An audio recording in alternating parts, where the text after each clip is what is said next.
Welcome to the Chronicles of a Cheating Wife channel. A new story every day. Don't forget to subscribe. We were friends. That was our beginning. Or so we told ourselves whenever life got raw and painful. It's a strange thing how easily the memory of friendship slips through your hands the moment betrayal surfaces. I remember pressing the record button on my old digital voice recorder. Click. A small red light flickered. And speaking those words, "We were friends." My voice sounded hollow, like the walls themselves were hungry for confessions. The tape started rolling in my home office at 2 a.m., mere hours after she returned from that so-called yoga retreat. Pause. I should rewind to an earlier scene, but my thoughts come in jumps, like skipping over skipping stones. The moment the doctor told me stress can manifest as genuine physical pain, I had one response. I felt it before I believed it. My chest, my ribs, the back of my neck. They felt as though some invisible clamp tightened a little more each day. Trust can be the greatest weapon you ever hand another person. Let them have it, and they'll carve your heart to ribbons without you seeing the blade. That's what happened to me. It started with a bruising tightness in my rib cage and ended with me quietly filming her behind my phone screen, her tears flickering in the firelight. She came back that day glowing with a new tan, her hair pinned in a careless but practiced bun. "The yoga retreat was amazing," she said. "Life-changing." I kept quiet. My phone was in my pocket, audio recorder already going. Under my desk's glass surface, I had slid a photograph of us together in Paris, the flames of a cozy fireplace dancing behind our smiling faces. She saw the picture. Her eyes froze. She tried to look away, but there was another shot pinned on the bookshelf. Us in that bedroom we once redecorated to celebrate our 10th anniversary. Next photo was in the hallway, next in the living room. I'd scattered them everywhere, in every room, on every shelf. Like a museum to a life, she once told me was enough. Her jaw tightened. There was a jerk to her step, as though she suddenly wanted to run. She reached for her phone. Found no signal. I'd cut the Wi-Fi. I told her, "Use mine if you need to." But she just swallowed, said nothing. I watched. I let my arms hang at my sides because if I clenched my fists, I'd shake from the anger. Silence can be an avalanche. I wanted her to feel every crushing second of it. She asked me, "Where's the box?" in this small, trembling voice. She was talking about that little wooden chest where we kept old letters. My letters to her when we dated, her notes for me when I was away on business, clippings of ticket stubs, postcards from our time in Italy. She used to ask me these little domestic questions. "Have you seen my red scarf? Which brand of coffee did we buy?" But now it was all reduced to, "Where's the box?" She knew I'd heard her phone call. I left the door open on purpose. She'd been speaking softly, saying to someone, "He doesn't understand anything. He's clueless like a puppy." That line hammered in my brain. Clueless like a puppy.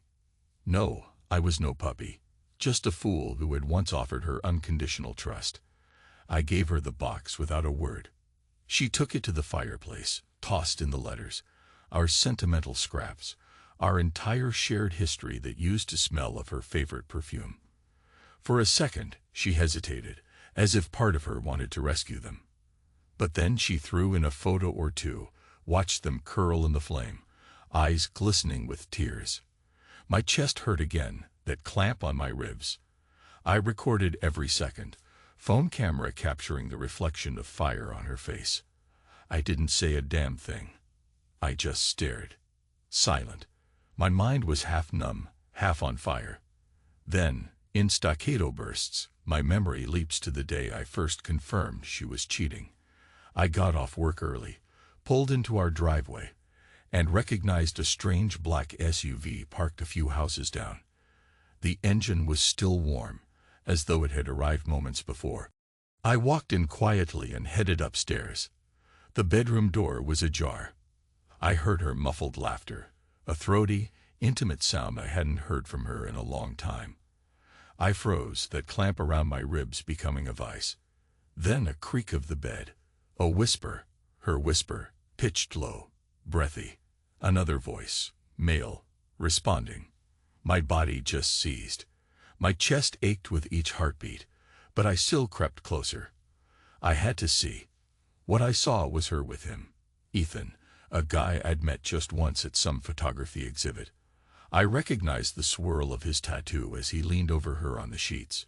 She was half-draped in a thin satin robe, parted at the thigh, revealing more than I could handle in that second. His hand moved on her leg, sliding up. She gasped, arching toward him, biting her lip. Their faces were close, eyes locked, breath merging. It was intimate in that raw, unfiltered way that's unmistakable. When he pressed his mouth to her neck, she made a small moan that stabbed me deeper than any blade. That's the moment I should have stormed in or done something. Instead, I stood paralyzed. My mind replayed years of marriage in a flicker, all the times I thought she only had eyes for me. My body was trembling with rage and heartbreak, but in my silence, I discovered a rancid corner of my soul that wanted to watch, to gather proof. I closed my eyes a second later, like I was looking into an eclipse, a thing too dangerous to see straight on. My entire existence was unraveling in that bedroom. I backed down the hall as quietly as I come. Drove away. For hours, I sat in my car at a lonely rest stop, staring at the window. My phone lay in my lap. I typed messages I never sent. I fought the roiling nausea in my stomach. That clamp tightened on my ribs again. Every breath made me want to either scream or sob. In the end, I did neither. I swallowed every guttural cry, burying it with a vow. She'd regret betraying my trust. She'd know it was a weapon I could turn on her. When she burned those letters, I was proud of myself for not screaming. She asked me in a hoarse whisper, "Did you always know?" She was trying to see if I had some heartfelt meltdown brewing. But I just coughed, feeling the tension in my lungs, and said, "No." That was it. In my head, I was replaying the sight of her parted robe on that bed. The memory hammered me with each breath. But I wouldn't let her see me break. The moment the last letter turned to ashes, she sank to her knees, face turned away from me. I took a step closer. I could see her shoulders quivering, but I felt more numbness than pity. She started to speak. It was never. But I cut her off by raising a single hand. Silence. The camera phone was still rolling in my pocket, capturing the crackling flames, her broken posture, the waver in her breath. This was my story now. I was going to make it known. People sometimes ask, how do you get revenge on someone you love? The real question is, how do you not? Because once trust is shattered, all that's left is a primal need to show them you're not the helpless puppy they thought. That night, I created a TikTok account titled 100 Days with My Cheating Wife. Each day, I planned to post short, tight-lipped videos of her. Nothing sexual. Nothing beyond glimpses of her regret or frustration or tears, but always underlined with some mocking tune, a light comedic track that made the heartbreak ironically comedic to viewers. I knew it was vicious. I knew it might ruin her, but it was also the only way I could breathe without that clamp snapping my ribs.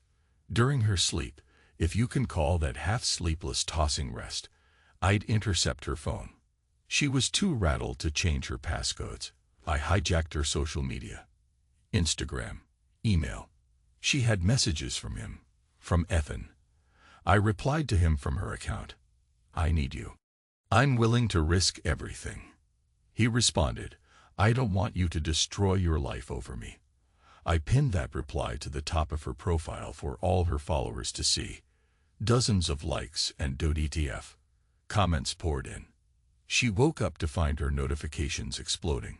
She scrambled to do damage control, but I'd changed her passwords.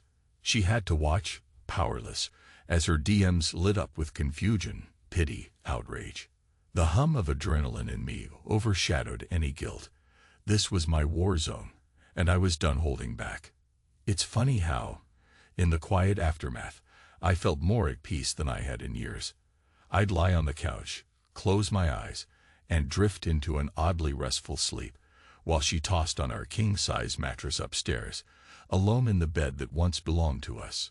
If she ventured downstairs in the night, she'd see me lying there with a half smile, eyes half open. I'd say nothing. She'd just stand in the darkness, the glow of a street lamp on her tear-stained face. Then she'd turn and creep back up, unsure how to face me. In the mornings, we had these stilted interactions. She'd stand by the kitchen sink, a coffee mug trembling in her hand. I'd watch her. Silence. The steam from her coffee coiled around her face like a ghost. Once she finally spoke. "Are you going to talk to me?" I set down my phone, turned my eyes to her, and repeated the question she once asked me years ago, when I had a moment of cold feet about an anniversary trip. "Why are you hesitating? If you loved me, you'd come clean." She blinked, recognition hitting her.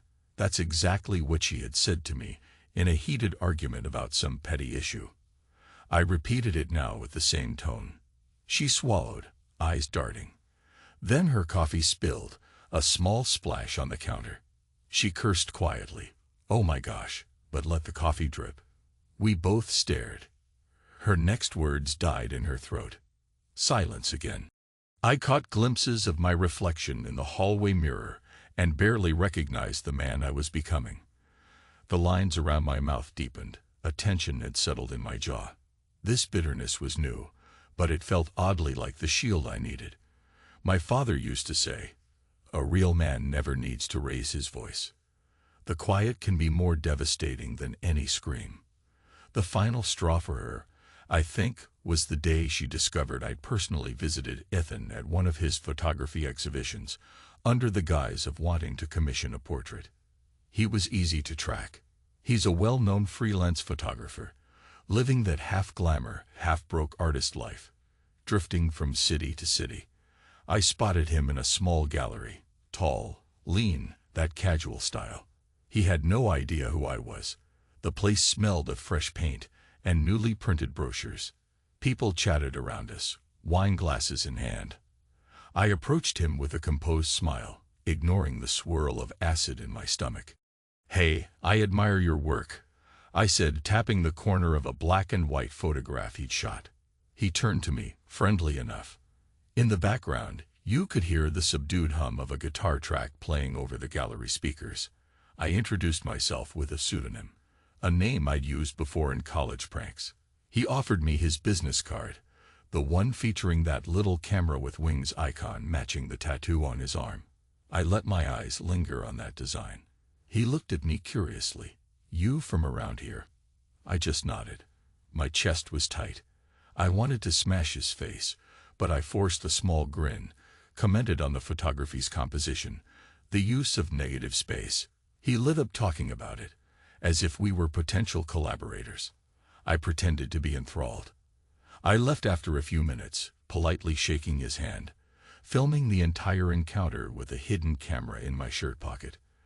That night, I posted a TikTok segment, Day 15. A short clip of me shaking the lover's hand, superimposed with text that read, "He doesn't know." Then a snippet of my wife's face from earlier, eyes half dead with regret. The likes soared. People ate it up, some as entertainment, some as a cautionary tale, some as downright savage voyeurism. But I was no longer worried about the moral high ground. My heartbreak overshadowed any moral debate. The clamp on my ribs had eased a fraction, replaced by a cold satisfaction. In the evenings, she hovered around me as though searching for a chance to apologize, or at least humanize herself. My phone was never out of reach. She tried to talk me out of posting more. She pleaded softly, "You're hurting both of us. Don't do this." I felt the words rumble in my gut, like a caged animal that wanted to roar. But I kept calm, stared at her for a long moment, then repeated a question she once hurled at me in the early years of our relationship. "Are you done lying?" She recognized it, inhaled sharply, tears welling. I turned away, letting the silence settle once more. At night, the physical pain was worst. My legs cramped, my neck stiffened. I'd sit up in bed, the couch, and roll my shoulders, half expecting an actual blade to be embedded there. My chest felt bruised from the inside. I started popping painkillers, hoping to dull both the physical throttling and the mental anguish. My father once told me heartbreak can literally kill a man if he holds it in too long. Maybe he was right. Some nights, I thought of climbing in my car and just driving until the sun rose. But I never did. Instead, I curated more of those photos from our happiest days.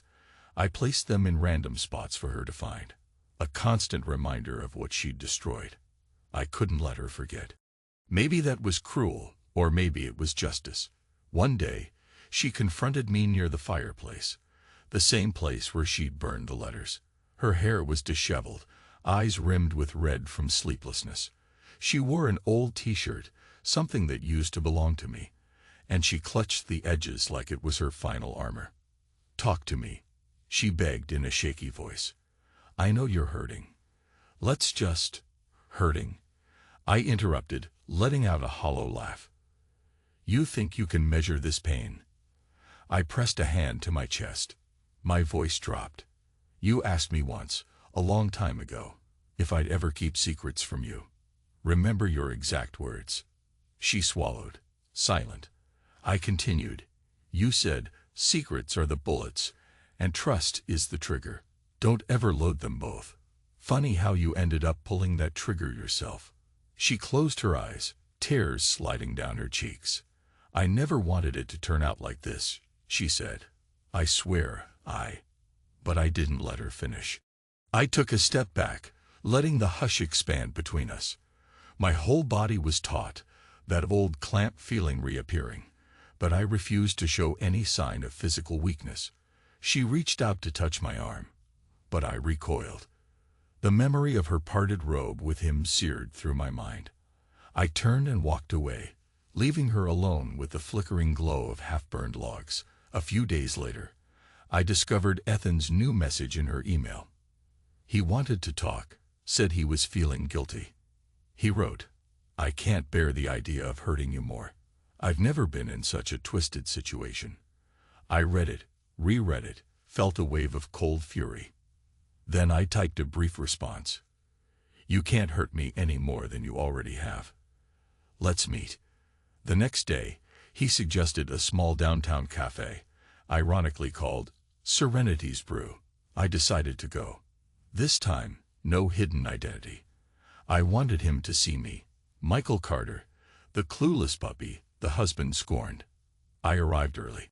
The place was cozy, warm wood paneling, a gentle hum of conversation. I sat by the window, ignoring the barista's polite greeting. The clamp on my ribs was the tightest it had been in weeks. My hand trembled around the coffee cup. Then Ethan walked in, wearing jeans and a leather jacket, scanning the room with uneasy eyes. When he spotted me, I lifted a hand in acknowledgement. He approached, uncertain. I saw him glance at my wedding ring. I remembered seeing that ring in a reflection once, a reflection of me, naive and proud. Now it felt like a brand. He spoke first. "Michael? Look, I'm sorry. Sit down." I cut him off. He complied. I noticed the lines of tension in his face. Maybe he wasn't purely a callous man. But that didn't matter. "Why?" I asked plainly, not raising my voice. "Why her?" He fumbled for words. "We connected. It's not." He exhaled. "I didn't want to break your marriage. I kept telling her to reconsider. But she said you were distant. She said things were already broken, that you wouldn't care." My jaw clenched. I forced myself to keep my voice steady. "You believed her." He winced. "I believed she needed something you weren't giving her." Then he paused, looking at my hands, my posture. "But now I see this was all a lie. Or, at least, she wasn't honest with me either." I could hear my pulse pounding in my ears. The cafe was filled with normal people sipping lattes, chatting about normal things. And here we were, two men discussing the shards of my marriage. "I guess it's easier to cheat if you paint the other person as the villain," I said softly. "I never wanted to be the bad guy." He said it in such a quiet voice, I almost pitied him. Then he added, "I'm done. I told her I'm leaving. I told her we can't go on. She can fix things with you, or whatever. I just don't want to live like this. I let silence hang. Then I took out my phone, placed it on the table. The little camera lens stared up at him. And you think that erases everything? He swallowed. Look, man, you have every right to hate me. I get it. But I'm out. I'm sorry. He rose from the chair, turned away. I didn't try to stop him.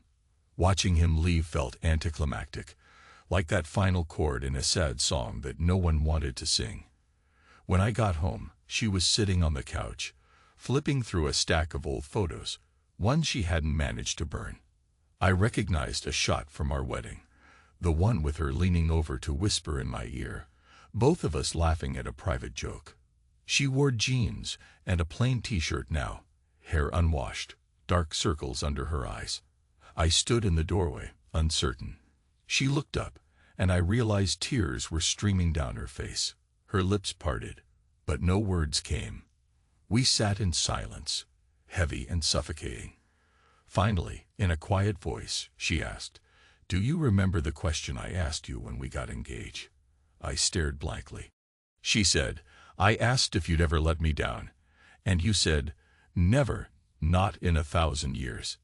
And I believe you." She pressed a hand to her temple. We were so young. I never thought we'd hurt each other like this. I felt an ache so deep, it felt like my bones were splintering from within. My father's voice echoed in my mind. Heartbreak can kill a man. For a moment, I wanted to abandon all this vengeance. I wanted to hold her and sob. But the memory of her with Ethan was still fresh, its poison not yet drained. So I said nothing, letting her words disappear into the hush. Time can do strange things to pain. It doesn't heal it. Not really. It erases details, blurs edges, but the wound remains. My footsteps led me to the kitchen. She followed slowly, as if drawn by some final sense of confrontation. She stood behind me while I rummaged for painkillers in the cabinet. My body was so tense that moving felt like pushing through heavy mud. Finally, I turned, faced her, and asked, "Why him?" The same question I'd asked him. But I needed to hear her answer. Her eyes closed. "He listened to me," she said. "He saw me as someone interesting, not just a wife or a prop. I felt needed, alive, and I was scared you never looked at me that way anymore." A shudder rippled through me. "So your solution was to tear us apart?" She flinched. "I never thought I'd go that far.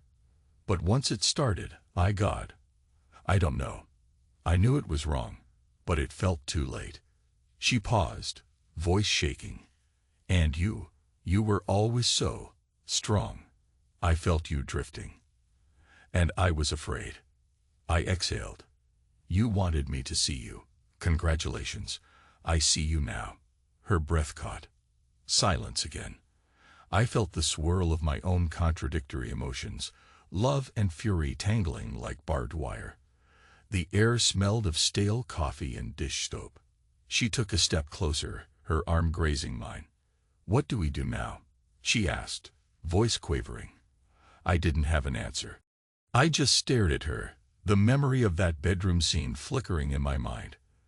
Then I took my phone, pressed record, capturing her image right here, in the cold kitchen light.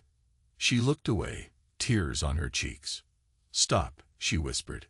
"Stop filming." I didn't. For a moment, we both stood there, trapped in that lens. It was symbolic of all the times I had chosen to remain silent and watch her from a distance. But now the silence was my weapon, and trust was the bullet. That night, I posted another video, day 30. I'd captured a close-up of her eyes, red and wet, as she begged me to put the phone away. The text I overlaid read, "If only she'd asked me to put my heart away first." The comments soared. Some viewers sympathized, others ridiculed. But every like felt like a salve to my wounded pride. Eventually, the internet had its fill. Some called me monstrous, others said she deserved it. My revenge was a public spectacle. But revenge never truly satisfies. You feed on it, but you stay hungry. Maybe that's why I was so physically sore, so beaten down. As if my body was punishing me for the cruelty in my spirit, came a day she walked into my office, placed her phone on my desk, and said in a shaking voice, "Change it back. Change my passwords. I can't deal with this." I refused. She lifted her chin, tears threatening to fall, and repeated the question from a year ago, when I once promised her unconditional support. "Will you stand by me?" She was throwing my own words back at me, the words that had once consoled her. "Will you stand by me?" I almost laughed at the bitter irony. "Shouldn't you have asked yourself that before you slept with him?" Her face crumpled, and she sank into the chair across from me. Her entire posture was hunched, like a beaten dog. I could see every tremor in her fingers. I turned the chair slightly so I wouldn't have to meet her eyes. The clamp in my ribs tightened until it felt like I might pass out. When I finally looked at her, all I saw was the woman who had once been my best friend, the person I used to stay up with until dawn, sharing secrets. That memory slammed into me, stirring grief more than anger. "Why do you care?" I asked. "Aren't you heading off to some new retreat or some new fling?" She shook her head. "I'm done running. I want you to stop this public humiliation. If you ever loved me." I cut in. "Oh, don't talk about love. You ended that conversation when you let him into our bed." She flinched like I'd slapped her. For a moment, we just stared at each other, eyes locked. Then something shifted in the air. It was as though we both felt the final snap of an invisible thread. She rose to her feet, walked out, and for the next few hours, I didn't see or hear her. Part of me wondered if she'd just leave. Maybe that's what I wanted. But the house remained silent. Before dawn, I woke up on the couch again, drenched in sweat. My chest felt like it was on fire. I gasped for breath, my heart pounding. For a moment, I thought I might be dying. I stumbled to the bathroom, turned on the tap, splashed cold water on my face. My reflection was that of a man undone by heartbreak and consumed by revenge. Red eyes, haggard lines around my mouth, shoulders sagging under a weight I couldn't name. My father's warning rang again in my skull. Heartbreak can kill. I found her in the backyard at sunrise, wearing one of my old jackets, her arms wrapped around herself. Eyes distant. Without a word, I sat next to her on the stoop. The dawn was cold, turning the sky a pale orange. For a while, we watched the neighborhood come to life. Sprinklers ticking on, birds flitting across telephone wires. Finally, I asked, "Are we irreparable?" Her voice was low. "I don't know. I've made so many mistakes." She swallowed, shivering. "I can't expect you to forgive me. But She paused, her hand clenching the jacket's sleeve. "I never thought I'd lose my best friend." Something tightened in my chest. I felt tears threaten to blur my vision. "We were friends," I murmured, echoing the first words I ever recorded for my tape. "That's what we told ourselves. But look what that friendship became." I heard my voice break. The hush that followed was heavier than any words. We stayed that way, two broken people in a silent dawn, sharing a single regretful breath. Later, I stepped inside, phone in hand, ready to upload the next video. I paused, staring at the screen.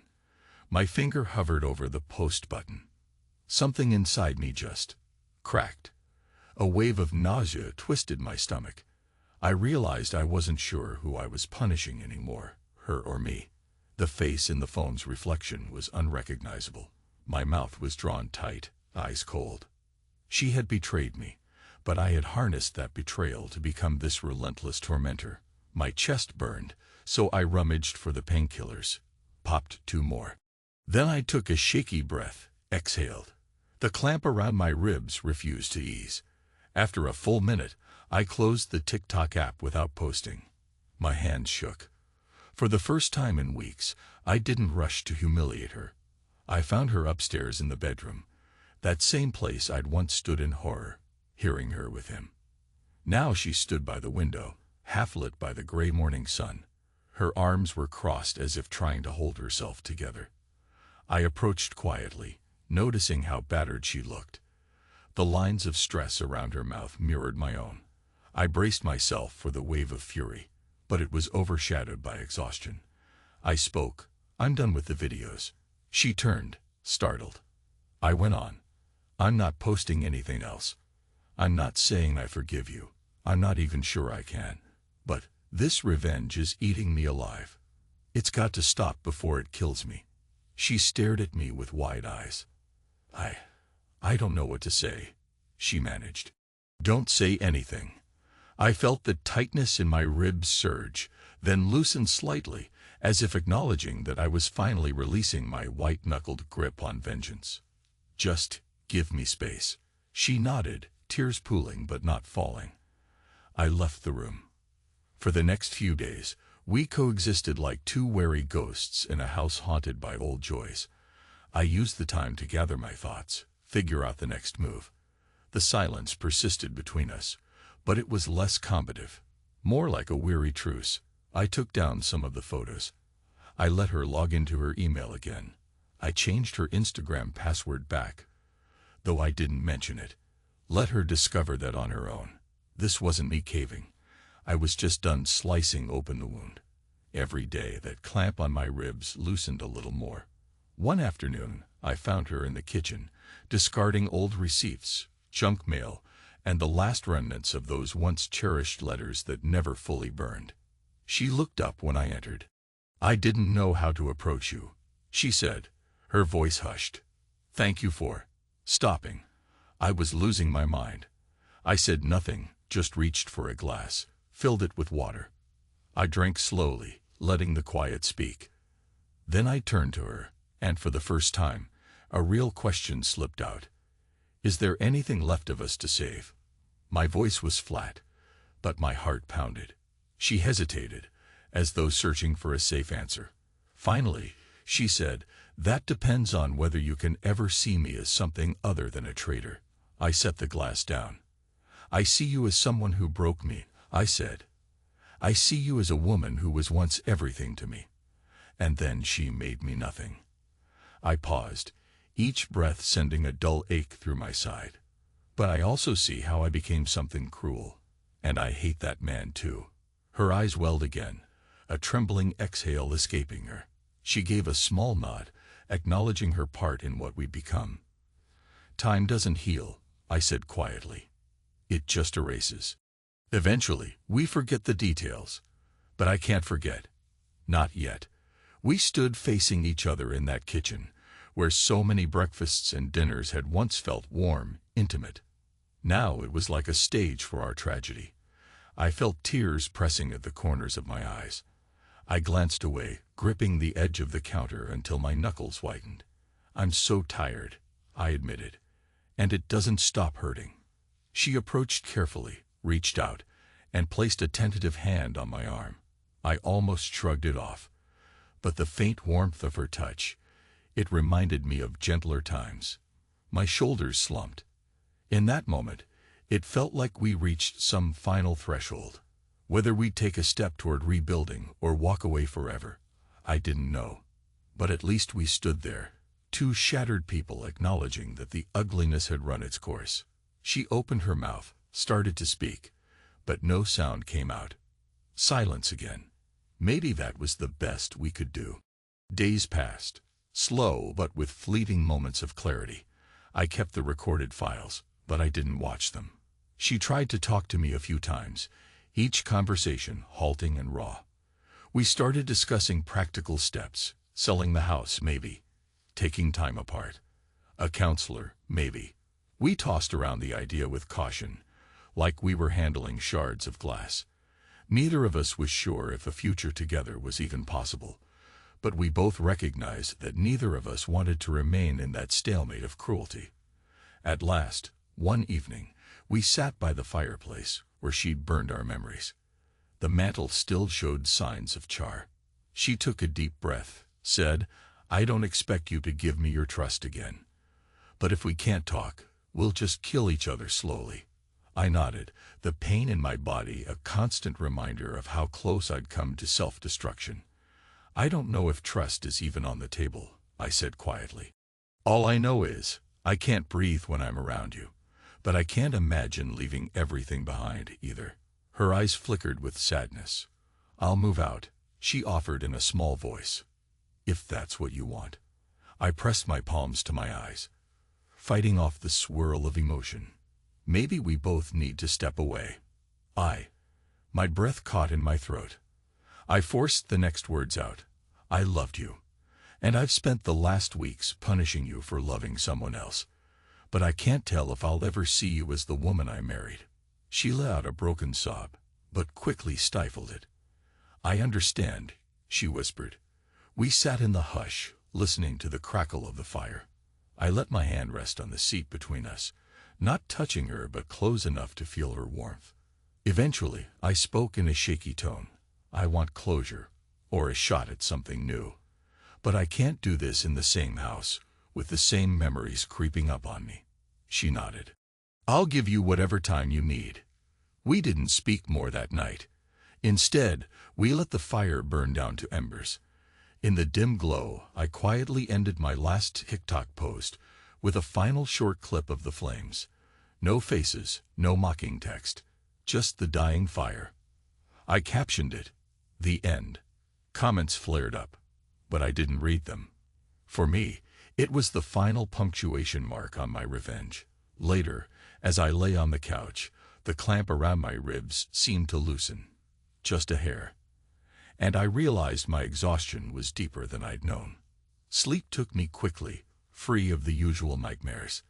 In the morning, I found her downstairs, a suitcase by her side, coat thrown over one arm. She wore no makeup, hair pulled back in a simple ponytail. She looked frail, but resolute. We locked eyes. She said softly, "I'll go stay at my sister's, or a hotel. Doesn't matter. You can have the house. I need you to know I'm sorry." I opened my mouth, then closed it. My heart pounded, but I couldn't speak. Sometimes words fail you right when you need them most. She gently picked up the suitcase, moved toward the front door. Her footsteps were painfully quiet. I felt like I should do something, say something, but I remained still, arms at my sides, my chest throbbing. She opened the door, paused, and glanced back, with a tear slipping down her cheek. Then she was gone, the door clicking shut behind her. In that final hush, I sat on the couch, phone in my lap, breathing raggedly. For the first time in weeks, the house felt truly empty. My entire body hurt, like I'd run a marathon with cracked bones. The tape recorder in my desk still had hours of audio, but I didn't press play. Instead, I pressed the power button, letting it all shut down. Silence. No more confessions, no more twisted monologues. Time doesn't heal. It erases. It wears away the details until we can only remember them in scattered shapes and colors. Days might become months. Months become years. Eventually, the rawness of betrayal fades into a dull ache, and even that ache might vanish one day. But for now, I only knew that I'd reached the end of one story and had no idea if another one would begin. Or maybe it already had. This new, uncertain chapter of my life without her. Without them. Without the illusions. The last thing I recall is stepping out onto the porch, letting the morning air fill my lungs. My chest still hurt, but it felt a fraction lighter. The sky had that particular bright hue that signals a fresh start, though I wasn't sure if I believed in fresh starts anymore. I turned off my phone. No more videos, no more watchers. Just me, the quiet, and a single persistent heartbeat that might one day find a way to trust again, even if trust is the deadliest weapon we can offer another person.